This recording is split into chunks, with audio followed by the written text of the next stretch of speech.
I'm sorry for disappearing. Life's demands got in the way of not only my creations, but also me watching any more Introverted Boss, also known as Shy Boss or Sensitive Boss, but I am back. And in this media update, Media I Ate podcast, I'll be giving you a quick review of Introverted Boss episodes 11, and I also wanted to do episode 12, but I have a feeling it's going to be too long, so maybe just episode 11 on this one. If you haven't watched episode 11 yet, please watch it before listening to this, because I don't want to spoil anything for you, but if you're cool with spoilers, go ahead. And if you haven't watched Introverted Boss and you're wondering whether you should watch it, check out my video called Introverted Boss, Is It Worth Watching?, in which I assess whether this show is any good based on its first 2 episodes, and then leave you to make up your minds. Okay, so let's keep this short. In the last episode, we saw that Hwangi is going to do a presentation in an open competition to get a PR job for a painting company. Not only that, but he's going to be competing with his old friend and now nemesis, Wool, who's known as the king of presentations. This is a huge challenge because Hwangi is extremely socially anxious and he really has terrible stage fright. But he's doing this to keep Chae-roon in his team even though Kang-woo wants her gone because he's afraid that his role in her sister's suicide might be found out and exposed by her. In this episode, we see that shockingly, Unangi wins this presentation battle, but the stress of it kind of makes him sick.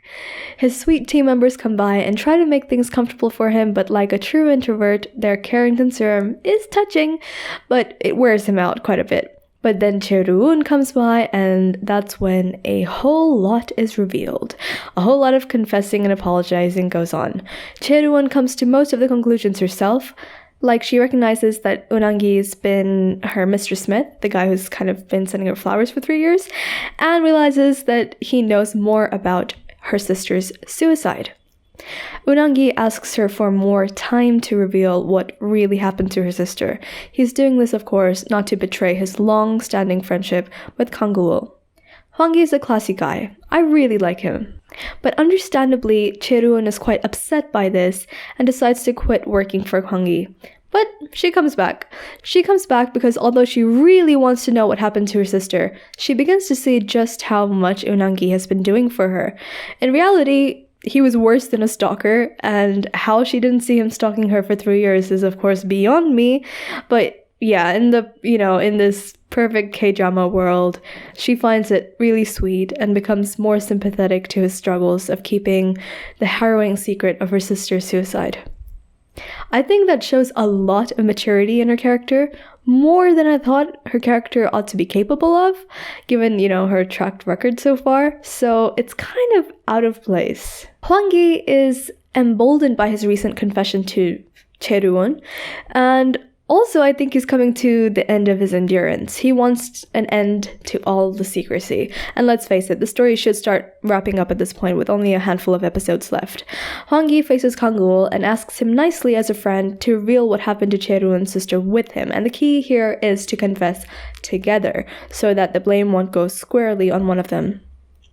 Kang-woo obviously disagrees because he's really afraid of what the consequences might be.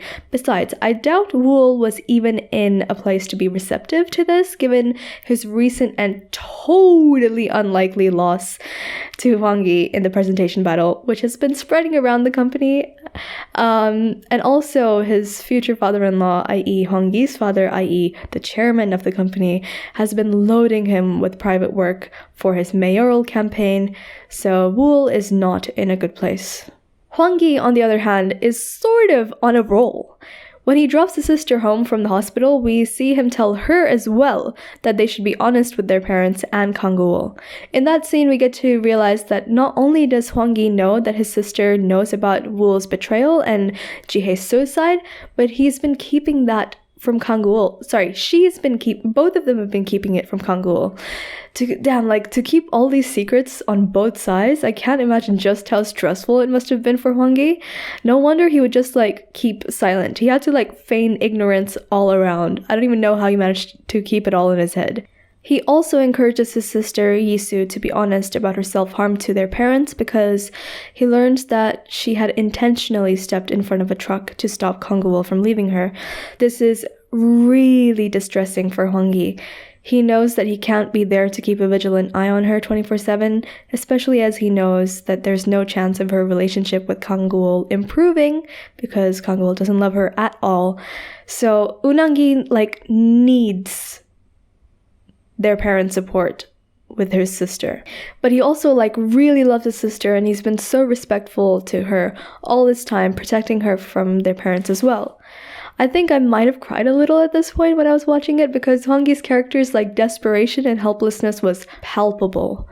And it was really well acted by Yoon Jin as well. I don't think I could love his character more. His sister Yisu is still hopelessly in love with Kang-woo, and whereas before I resented her, to see how badly she's suffering is heartbreaking. I feel for her, but I also don't think Kang-woo will be able to fall in love with her or go ahead with their marriage. And because this is K-drama, I wonder whether there is any other male character they're gonna put her with at the end of the drama. I can't think of anyone. So that leaves me wondering what's gonna happen to her character. Is she gonna become independent? Is she what's gonna happen? She has to show some signs of recovery, right? Another thing that happens in this episode is Hwang-gi's old college mate, his previous love interest, has come back. I think her name is Yoon-jung. Yoon-jung or Yoon-jung. I really like their dynamic. We get to see a little bit of their younger days and the misunderstanding that led them not to be together. It was all so sweet, and I think her character might be recurring, especially as she has openly challenged Chae-won to a fight to win Unang-gi's heart playfully. She's really playful and helpful, and a really good support to Unang-gi's character.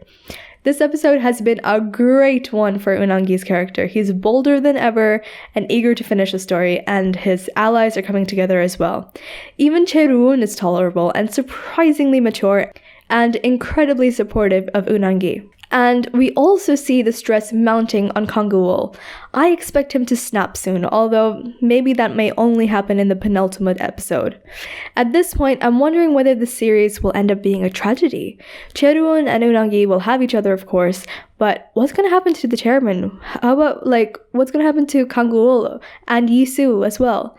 One thing I don't think I'd be able to tolerate, though, is a cheesy ending, so let's just not have any more cheese. I'm okay with tragedies. Cheese versus tragedies. What about you guys? What do you prefer? Cheesy endings or tragedies?